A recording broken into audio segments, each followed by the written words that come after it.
Olá, meu irmão, olá, minha irmã. É sempre uma honra estar aqui no canal Espiritismo pelo Mundo, falando dessa doutrina tão importante para as nossas vidas, para a nossa saúde mental, para a nossa evolução espiritual. Hoje nós vamos falar um pouquinho sobre o fim dos tempos. Será que o mundo de fato vai acabar? Será que vai, de uma hora para outra, desaparecer? A raça humana vai sumir? Muita gente se questiona em relação ao fim dos tempos, mas é o fim dos tempos atuais. Então a gente começa explicando. Nós podemos dizer que o tempo que conhecemos é que está perto do fim. Estamos progredindo, deixando aos poucos de ser um mundo de provas e expiações e atingindo também o ponto de mundo de regeneração.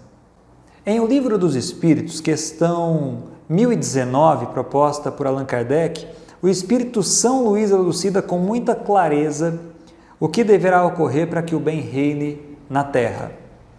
O bem reinará na Terra quando, entre os espíritos que a vêm habitar, os bons predominarem, porque então farão que aí reinem o amor e a justiça, fonte do bem e da felicidade. Por meio do progresso moral e praticando as leis de Deus, é que o homem atrairá para a terra os bons espíritos e dela afastará os maus. Estes, porém, não a deixarão, senão quando daí estejam banidos o orgulho e o egoísmo. Predita foi a transformação da humanidade e vos avizinhais do momento em que se dará, momento cuja chegada apressam todos os homens que auxiliam o progresso. Essa transformação se verificará por meio da encarnação de espíritos melhores que constituirão na Terra uma geração nova. Então, os espíritos dos maus, que a morte vai ceifando dia a dia, e todos os que tentem deter a marcha das coisas, serão daí excluídos, pois que viriam a estar deslocados entre os homens de bem, cuja felicidade perturbariam. Irão para mundos novos, menos adiantados, ao mesmo tempo que trabalharão pelos seus irmãos mais atrasados.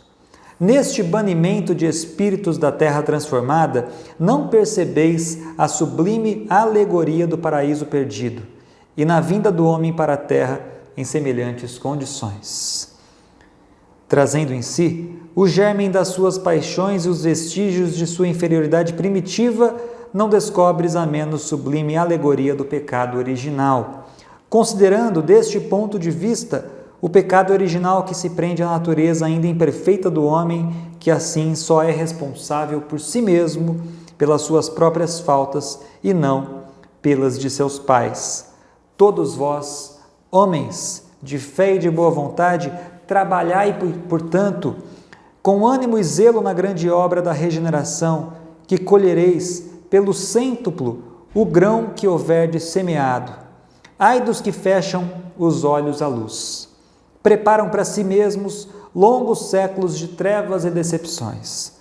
Ai dos que se fazem dos bens deste mundo a fonte de todas as suas alegrias, terão que sofrer privações muito mais numerosas do que os gozos de que desfrutaram. Ai, sobretudo, dos egoístas, não acharão quem os ajude a carregar o fardo de suas misérias. O Espírito de São Luís, tão presente, tão operante nas obras de Allan Kardec, nos deixou tal lição e que realmente faz todo sentido.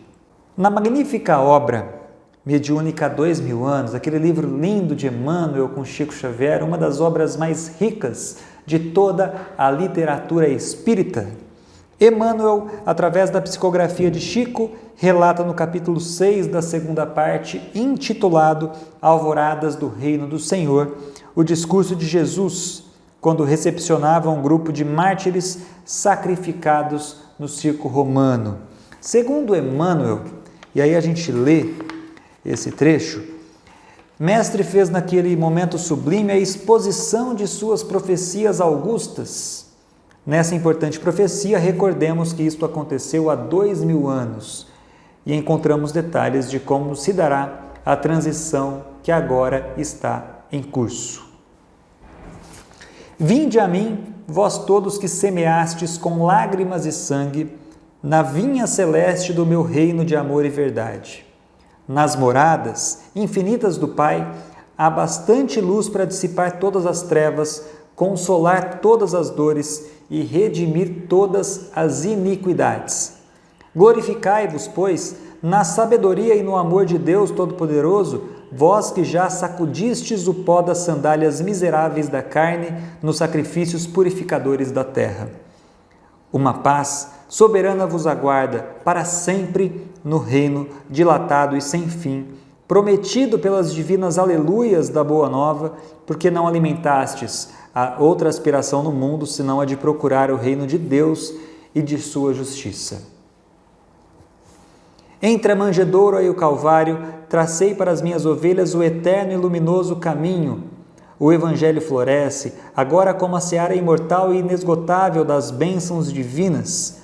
Não descansaremos, contudo, meus amados, porque tempo virá na terra em que todas as suas lições hão de ser espezinhadas e esquecidas. Depois de longa era de sacrifícios para consolidar-se nas almas, a doutrina da redenção será chamada a esclarecer o governo transitório dos povos, mas o orgulho e a ambição, o despotismo e a crueldade hão de reviver os abusos nefandos de sua liberdade. O culto antigo, com as suas ruínas pomposas, buscará restaurar os templos abomináveis do bezerro de ouro. Os preconceitos religiosos, as castas clericais e os falsos sacerdotes restabelecerão novamente o mercado das coisas sagradas, ofendendo o amor e a sabedoria de nosso Pai, que acalma a onda minúscula no deserto do mar, como enxuga a mais recôndita lágrima da criatura, vertida no silêncio de suas orações ou na dolorosa serenidade de sua amargura indizível.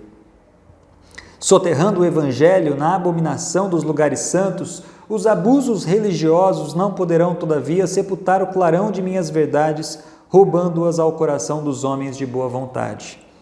Quando se verificar este eclipse da evolução de meus ensinamentos, nem por isso deixarei de amar intensamente o rebanho das minhas ovelhas tresmalhadas de aprisco. Das esferas de luz que dominam todos os ciclos das atividades terrestres, caminharei com os meus rebeldes tutelados, como outrora entre os corações impiedosos e empedernidos de Israel, que escolhi um dia para mensageiro das verdades divinas entre as tribos desgarradas da imensa família humana. E Jesus continua na obra há 2000 anos. Em nome de Deus Todo-Poderoso, meu Pai e vosso Pai, regozijo-me aqui convosco pelos galardões espirituais que conquistastes no meu reino de paz, com os vossos sacrifícios abençoados e com as vossas renúncias purificadoras. Numerosos missionários de minha doutrina ainda tombarão exânimes na arena da impiedade, mas hão de constituir convosco a caravana apostólica que nunca mais se dissolverá, amparando todos os trabalhadores que perseverarem até o fim no longo caminho da salvação das almas. Quando a escuridão se fizer mais profunda nos corações da terra, determinando a utilização de todos os progressos humanos para o extermínio, para a miséria e para a morte, derramarei minha luz sobre toda a carne, e todos os que vibrarem com o meu reino e confiarem nas minhas promessas, ouvirão as nossas vozes e apelos santificadores. Pela sabedoria e pela verdade, dentro das suaves revelações do Consolador, meu verbo se manifestará novamente no mundo para as criaturas desnorteadas no caminho escabroso, através de vossas lições que se perpetuarão nas páginas imensas dos séculos do porvir. Sim, amados meus, porque o dia chegará no qual todas as mentiras humanas hão de ser confundidas pela claridade das revelações do céu. Um sopro poderoso de verdade e vida varrerá toda a terra, que pagará então a evolução dos seus instintos os mais pesados tributos de sofrimento e de suor. Exaustos de receber os fluidos venenosos da ignomínia e da iniquidade de seus habitantes, o próprio planeta protestará contra a impenitência dos homens, rasgando as entranhas em dolorosos cataclismos. As impiedades terrestres formarão pesadas nuvens de dor que rebentarão no instante oportuno em tempestades de lágrimas na face escura da terra. E então, das claridades da minha misericórdia, contemplarei meu rebanho desditoso e direi como meus emissários: ó Jerusalém, Jerusalém. Mas nosso Pai, que é a sagrada expressão de todo amor e sabedoria, não quer que se perca uma só de suas ovelhas, transviadas nas tenebrosas sendas da impiedade. Trabalharemos com amor na oficina dos séculos por vindouros, reorganizaremos todos os elementos destruídos, examinaremos detidamente todas as ruínas, buscando material passível de novo aproveitamento. E quando as instituições terrestres reajustarem a sua vida na fraternidade e no bem, na paz e na justiça, depois da seleção natural dos espíritos e dentro das convulsões renovadoras da vida planetária, organizaremos para o mundo um novo ciclo evolutivo, consolidando com as divinas verdades do Consolador os progressos definitivos do homem espiritual. Jesus, ele nos explica com uma linguagem muito simples, muito de fácil entendimento, o quanto o mundo enfrentaria as suas dificuldades, mas o Mestre não nos deixa, o Mestre confia em nós, ele acredita em nossa possibilidade de recuperação. O Mestre acredita. Se o Mestre acredita, porque nós temos possibilidades para tal. Nós temos possibilidades de evolução e estamos evoluindo dia após dia.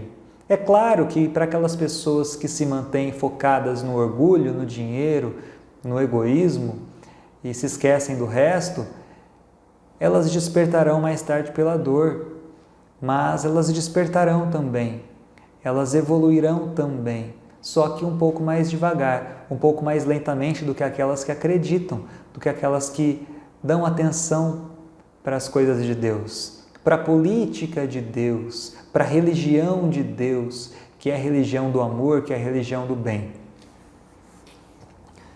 O espírito de Joana de Ângeles, no livro A Grande Transição, diz o seguinte: opera-se na Terra neste largo período a grande transição anunciada pelas Escrituras e confirmada pelo Espiritismo.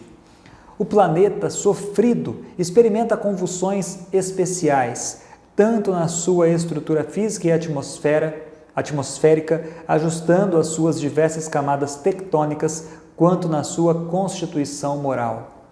Isto porque os espíritos que o habitam, ainda caminhando em faixas de inferioridade, estão sendo substituídos por outros mais elevados que o impulsionarão pelas trilhas do progresso, dando lugar a uma nova era de paz e de felicidade. Os espíritos renitentes na perversidade, nos desmandos, na sensualidade e vileza, estão sendo recambiados lentamente para mundos inferiores, onde enfrentarão as consequências dos seus atos ignóbeis, assim renovando-se e predispondo-se ao retorno planetário, quando recuperados e decididos ao cumprimento das leis do amor. Por outro lado, aqueles que permaneceram nas regiões inferiores estão sendo trazidos à reencarnação, de modo a desfrutarem da oportunidade de trabalho e de aprendizado, modificando os hábitos infelizes a que se tem submetido, podendo avançar sob a governança de Deus. Caso se oponham às exigências da evolução, também sofrerão um tipo de expurgo temporário para regiões primárias entre as raças atrasadas, tendo o ensejo de serem úteis e de sofrer os efeitos danosos da sua rebeldia. Concomitantemente, espíritos nobres que conseguiram superar os impedimentos que os retinham na retaguarda estão chegando a fim de promoverem o bem e alargarem os horizontes da felicidade humana. O texto ele é longo, mas é um texto que revela algumas coisas que de fato irão acontecer e que já estão acontecendo. Então é um texto que ela prossegue falando que não serão apenas os cataclismos físicos que sacudirão a Terra, como resultado da lei de destruição, geradora dos fenômenos, como ocorre com o outono que derruba a folhagem das árvores, a fim de que possam enfrentar a invérnia rigorosa, renascendo exuberantes com a chegada da primavera, mas também os de natureza moral, social e humana, que assinalarão os dias tormentosos que já se vivem. Os combates apresentam-se individuais e coletivos, ameaçando de destruição a vida com hecatombes inimagináveis. Ela explica o que é que está acontecendo, explica em relação às mudanças que isso provocará. Da mesma forma como o progresso é inevitável, o que não seja conquistado através do dever sê-lo-á pelos impositivos estruturais de que o mesmo se constitui. A melhor maneira, portanto, de compartilhar conscientemente da grande transição é através da consciência de responsabilidade pessoal, realizando as mudanças íntimas que se tornem próprias para a harmonia do conjunto. Nenhuma conquista exterior será lograda se não proceder das paisagens íntimas nas quais estão instalados os hábitos. Esses, de natureza perniciosa, devem ser substituídos por aqueles que são saudáveis, portanto propiciatórios de bem-estar e de harmonia emocional. Na mente está a chave, diz Joana de Ângeles, para que seja operada a grande mudança. Quando se tem domínio sobre ela, os pensamentos podem ser canalizados em sentido edificante, dando lugar a palavras corretas e a atos dignos. O indivíduo que se renova moralmente contribui de forma segura para as alterações que se vêm operando no planeta. Não é necessário que o turbilhão dos sofrimentos gerais o sensibilize, a fim de que possa contribuir eficazmente com os espíritos que operam em favor da grande transição. Dispondo-se das ferramentas morais do enobrecimento, torna-se cooperador eficiente em razão de trabalhar junto ao seu próximo pela mudança de convicção em torno dos objetivos existenciais, ao tempo em que se aproxima e se transforma num exemplo de alegria e de felicidade para todos. O bem fascina todos aqueles que o observam e atrai quantos se encontram distantes da sua ação, o mesmo ocorrendo com a alegria e com a saúde. São eles que proporcionam o maior contágio de que se tem notícia e não as manifestações aberrantes e afligentes que parecem arrastar as multidões. Como escasseiam os exemplos de júbilo, multiplicam-se os de desespero, logo ultrapassados pelos programas de sensibilização emocional para a plenitude. A grande transição prossegue, e porque se faz necessária, a única alternativa é examinar-lhe a maneira de como se apresenta e cooperar para que as sombras que se adensam no mundo sejam diminuídas pelo sol da imortalidade. Nenhum receio deve ser cultivado, porque mesmo que ocorra a morte, esse fenômeno natural é veículo de vida que se manifestará em outra dimensão. A vida sempre responde, isso é fantástico, conforme as indagações morais que lhes são dirigidas. As aguardadas mudanças que se vêm operando trazem uma ainda não valorizada contribuição, que é a erradicação do sofrimento das paisagens espirituais da Terra. Enquanto vicege o mal no mundo, o ser humano torne-se-lhe vítima preferida em face do egoísmo em que se estorcega apenas por eleição espiritual. A dor momentânea que o fere convida-o, por outro lado, à observância das necessidades de seguir a correnteza do amor em direção ao oceano de paz. Logo passado o período de aflição, chegará o de harmonia. Até lá, que todos os investimentos sejam de bondade e de ternura, de abnegação e de irrestrita confiança em Deus. Então, existem outros textos que falam sobre a transição planetária, que falam sobre o fim dos tempos, que na realidade, na verdade não é fim dos tempos, é fim do tempo. É esse tempo de provas e expiações que está chegando ao fim, para dar lugar a um período de regeneração, um período onde nós seremos mais felizes, o mundo será mais feliz. Mas o mundo não muda enquanto nós não mudarmos. Uma pessoa é capaz de mostrar o caminho para milhares de criaturas. Então façamos a nossa parte. Já estamos na seara de amor, já estamos na seara de luz, cheio de defeitos, claro, e ainda com a escuridão que nos é própria, mas estamos decididos a fazer o bem e a nos transformar. Nós já entendemos que não há efeito sem causa, não há ação sem reação. Tudo o que experimentamos hoje é culpa nossa. Não há vítimas no mundo, há autores que em maior ou menor grau somos todos nós. Então façamos a nossa parte e estaremos então na direção correta, não do fim dos tempos, mas do recomeço. Afinal de contas, a Terra logo logo será um mundo de regeneração e nós, regenerados, viveremos nela. Um grande beijo no seu coração e até a próxima palestra.